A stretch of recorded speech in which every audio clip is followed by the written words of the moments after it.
প্রথমেই আমি এদেশের সম্মানিত আলেম সমাজকে বিনয়ের সাথে অনুরোধ করব, আসুন আমরা ঐক্যবদ্ধ হই।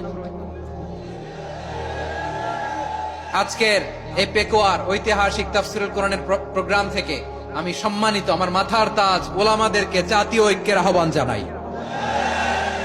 পেকুয়ার এই ঐতিহাসিক তাফসীরুল কোরআনের প্রোগ্রাম থেকে আমি আমার সম্মানিত রাজনৈতিক ব্যক্তিবর্গদেরকে জাতীয় ঐক্যের আহ্বান জানাই।